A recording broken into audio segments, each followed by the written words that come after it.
Okay, guys, I said I would do this, probably against my better judgment, but what the fuck? Tales from the West Side, I'll call it.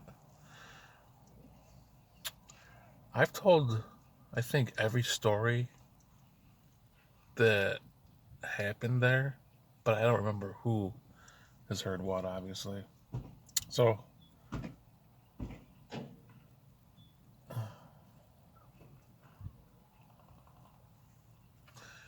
people, uh, I'll give you a story. I'll try to make it as quick and thorough as possible.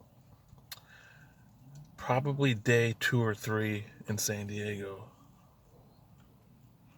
they bring us to the swimming pool.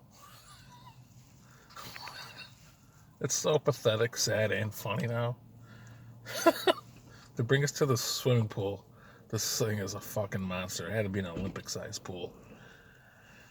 And there was a diving board, and like I instantly felt like I was gonna pass out.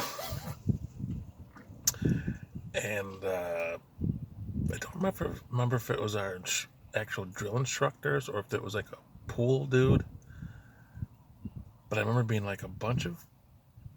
It seemed like everybody was in shape. About 5 or 6 guys standing around the pool, and then the instructor. And I remember it couldn't have been our drill instructors. They would have no reason to be there, I guess. Of course, everyone, no matter who's running what, is just a badass, yelling at you, whatever. I guess it's part of the plan. But but before he started being a dick, he was like, "Is there anybody who really does not believe that they can do this?" Well, I say this: it was to jump off this diving board, which I can only compare to Greg Louganis. This diving board had to be 20, maybe 30 feet high. You have to jump off the diving board, uh, come up, land in the pool, come up, float for, I don't know, I'm going to say 30 seconds. I could be off by a few seconds. Float, and then swim to the end of the pool and swim back, and then you're done. Anybody that can't do this, raise your hand now. Fucking hand shot right up. There was probably like maybe 3 of us out of 40 that raised their hands right away. Wasn't even going to attempt it.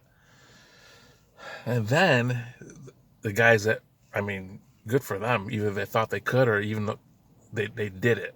I would say about another 10 people didn't do it.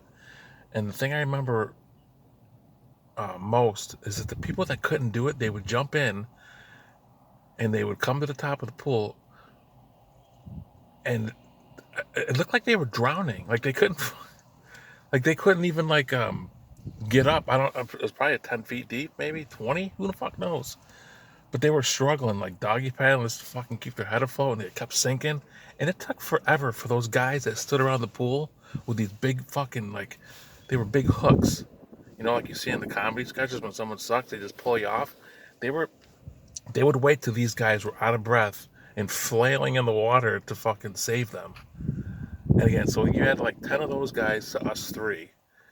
And I'm thinking, this is the end. This is the end of it. Like it ends today. I tell everybody here that this was a mistake. I'm fucking going home. So before that, they're like, okay, you fucks, you fucking pussies that can't swim, get your ass in the 4-foot end. Everybody else had gone to lunch or whatever. And we're standing in like the 4-foot end, and 18 to 20-year-old men fucking holding on to the edge of the pool, kicking. And then I think like 5 minutes into that, like they had us on our back trying to float. And I said that I just reacted because I'm thinking to myself, even if I become a great swimmer, which I knew I wasn't, I am not fucking ever jumping off that diving board. I stood up and I said, I'm leaving. It's like, what? Oh, I gotta tell you this too. My recruiter, her name was Bill, I remember.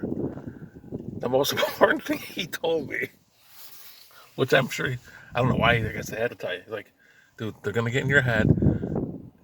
And just so you know, it's 1989. They cannot touch you anywhere. They can threaten the shit out of you. They can get in your face. They will not touch you. They will be fucked if they ever touch you. They're not gonna touch you.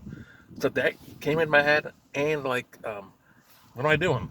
I'm never jumping off that fucking diving board ever, ever. And I said, I'm leaving. And I remember walking. Where the fuck was I going?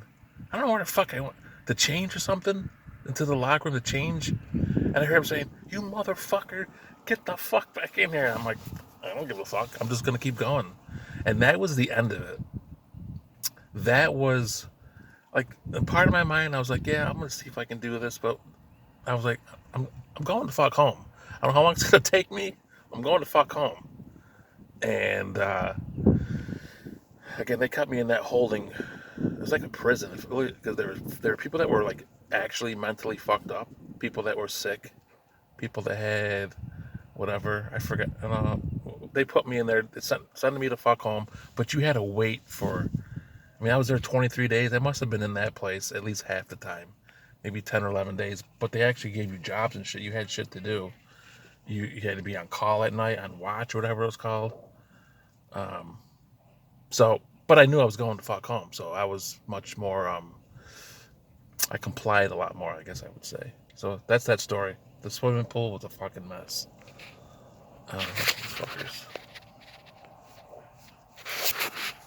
You can see that. All right, that's my tales from the West Side. I don't know. I think I probably have a few more. We'll see how this one goes over. All right, guys. I'll talk to you Friday. See ya.